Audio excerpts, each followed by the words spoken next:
Alpharetta Jane Doe, identified as William Lee Carter. William Lee Carter was 49 when he went missing on August 21st, 2010.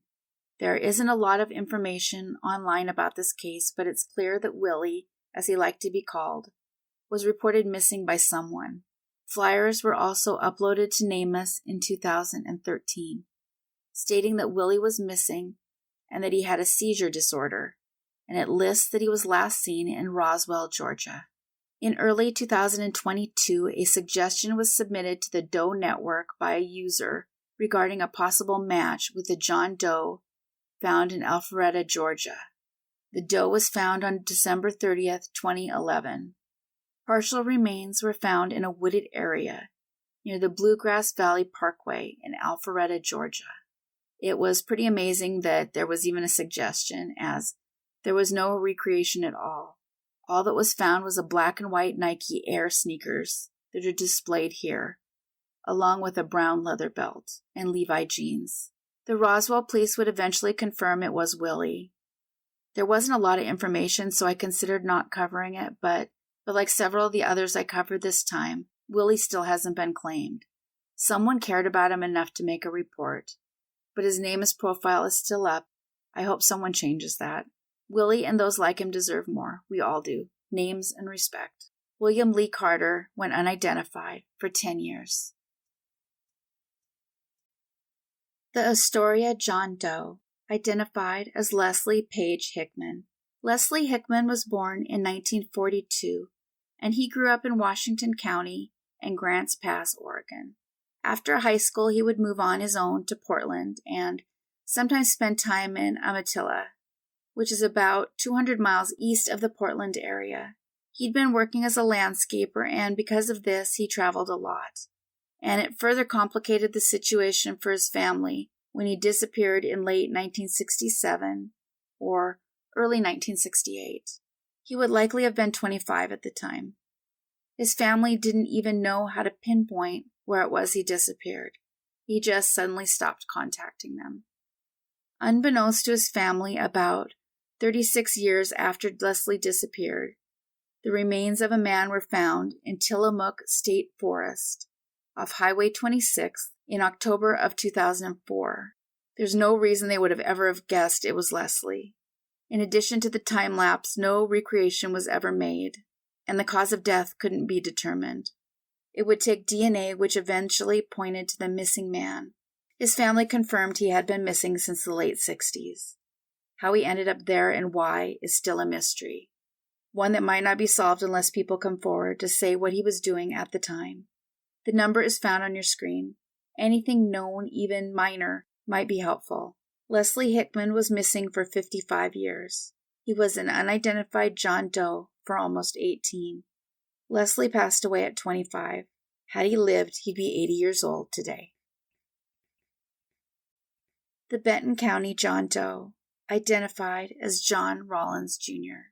In October of 1996, a man was found in Beaver Lake near the area of Monte, Arkansas, which is a community in the Ozark Mountains. He quickly called 911, and the Benton County Sheriff's Office responded to the scene. They knew the man was either a weightlifter or had a job requiring hard labor. He had abnormal bone growth on his right arm. He was also likely a heavy smoker or coffee drinker. He was found zipped inside a sleeping bag that contained 2 pillows and was filled with foam, originating from the Washington Regional Center. It would also be determined that someone had brutally assaulted him, and it was that assault that resulted in his death, before abandoning him in the nearby lake. They knew very little about the man, and eventually they worked to fund an exam at the University of Arkansas to see if there was anything new that could be determined. To that point, they weren't even sure of his age. On April 3, 1998, a facial reconstruction was done and then released, in hopes that someone would recognize him. Unfortunately, it didn't lead to his identification. On September 18, 2008, portions of his remains were sent to the University of North Texas in hopes they would offer usable DNA. They were able to offer a partial mitochondrial DNA profile, and this was entered into NamUs. No matches were found, however, and Comparing dental x-rays with missing men from the area offered nothing. So again, in 2019, the Benton County Sheriff's Office contacted the Arkansas Crime Lab in hopes more could be done. So many of these cases include mistakes by the police and not following through, but that's not the case here. They clearly did everything they could to give him back his name. They wanted the crime lab to use forensic genealogy to uncover it, but the lab was clear that that wasn't an option, not from them anyway. Then enter Othram Labs. In March of 2021, they reached out and were encouraged to send testable portions of his remains. Like much of this case, it wasn't easy, but while it took multiple times to get usable DNA, Othram did it. And then on October 28, 2021, they got a working DNA profile. And they had some matches. By June 29, 2022, they had reached out to a family member, but the man didn't know anyone who was missing. He didn't know who it could be. They interviewed him as best they could and then requested DNA samples from others within his tree to try to narrow it down.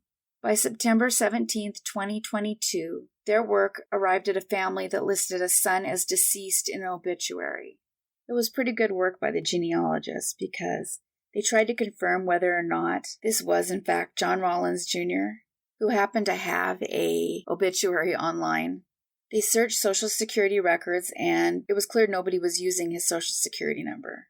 After inquiries were made, his family would explain that no police report was ever filed, but John Rollins Jr. had been missing since the mid-1990s, and they believed he was no longer alive, thus the obituary. And so there was hope that they finally knew what happened to John. More DNA was requested, and with this, John Rollins Jr. officially had his name again. John was 31 when he was last seen by his family in 1995. Unfortunately, there's still no indication of who took his life, and that's where those who knew him come in. Someone who worked with him or perhaps was friends with him might have answers that are needed. Even small details can make the difference. I provided email and phone numbers if anyone has any information. John Rollins Jr. was missing for 27 years. He was a John Doe for 26. If he was alive today, he would be 58. Unidentified Jane Doe. The Riverside County Jane Doe, 1996. I was contacted by a relative of the Riverside Jane Doe, 1996.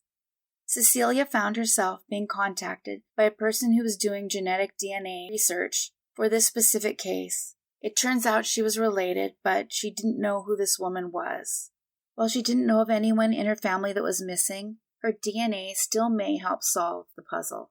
That's why it's so important to upload your DNA. The story starts on January 27, 1996, about 20 feet south of the eastbound 60 freeway.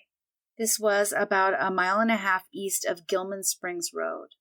The remains of a woman was found near some trash in a hilly area off Highway 60 near Beaumont, California.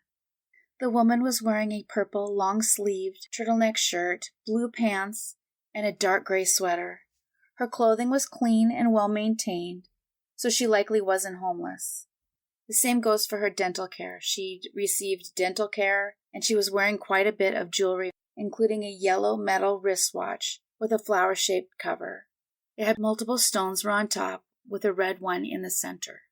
There was what was described as a yellow metal ring with a clear stone on her left ring finger, and what's described as a gold pendant in the shape of a rose. I'm certainly not an expert, but I once had a Black Hills gold ring in the shape of a rose, and it looked exactly like this, which makes me think this could be Black Hills gold. There was also a necklace with what is described as gold Jesus and Virgin Mary pendant.